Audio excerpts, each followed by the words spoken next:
بہت پہلے کی بات ہے، ایک گھنے جنگل کے درمیان ایک حسین نیلی جھیل ہوا کرتی تھی۔ کہا جاتا تھا کہ اس جھیل میں ایک خوبصورت جل پری رہتی تھی جس کا نام نیلم تھا۔ نیلم کے سنہرے بال، نیلی آنکھیں اور چمکدار مچھلی کی دم سب کو مسحور کر دیتی تھی۔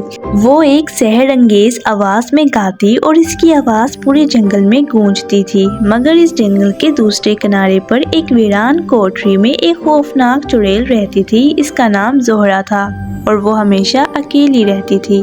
لوگ کہتے تھے کہ وہ ایک بدروح ہے جو اپنی عمر بڑھانے کے لیے معصوم روحوں کو قید کر لیتی ہے۔ نیلم اور زہرہ ایک دوسرے کو نہیں جانتی تھی، مگر قسمت نے انہیں ملانے کا فیصلہ کر لیا تھا۔ ایک دن نیلم جھیل کے کنارے بیٹھی گنگنا رہی تھی کہ اچانک اس نے جنگل سے کسی کے قدموں کی آہٹ سنی۔ وہ حیران ہو کر دیکھنے لگی کہ جھاڑیوں کے پیچھے سے ایک بوڑھی عورت نمودار ہوئی۔ یہ زہرہ تھی، مگر اس نے اپنے اصل چہرے کو چھپا رکھا تھا۔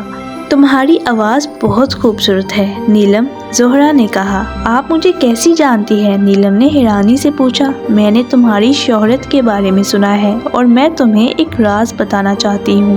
نیلم تجسس میں آ گئی۔ زہرہ نے ایک پرانا صندوق کھولا جس میں ایک چمکدار نیلا پتھر تھا۔ یہ جادوئی پتھر ہے، اگر تم اسے اپنے تاج میں لگاؤ گی تو تم زمین پر بھی چلنے پھرنے کے قابل ہو جاؤ گی، زہرہ نے کہا۔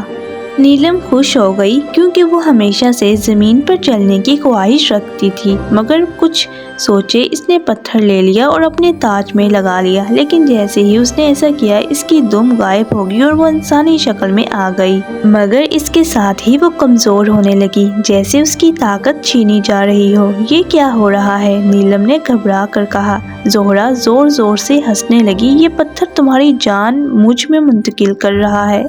اب میں ہمیشہ جوان رہوں گی اور تم ایک عام انسان بن جاؤ گی جو جلد ہی مر جائے گی۔ نیلم خوفزدہ ہو گئی، مگر وہ ہار ماننے والوں میں سے نہیں تھی۔ اسے یاد آیا کہ جھیل کا پانی جادوئی ہے اور شاید وہی اسے بچا سکتا ہے، مگر اب اس کے پاس مچھلی کی دم نہیں تھی تو وہ پانی میں کیسے جا سکتی تھی؟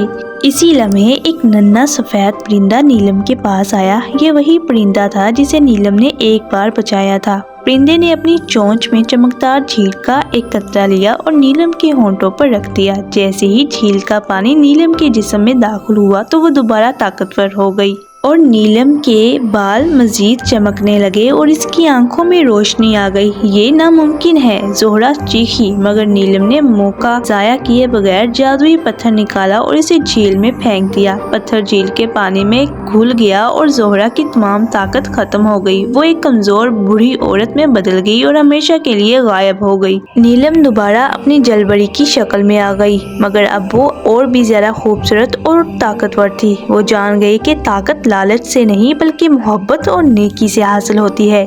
اس دن کے بعد نیلم نے کبھی کسی اجنبی پر بھروسہ نہیں کیا اور وہ اپنی جھیل میں سکون سے رہنے لگی۔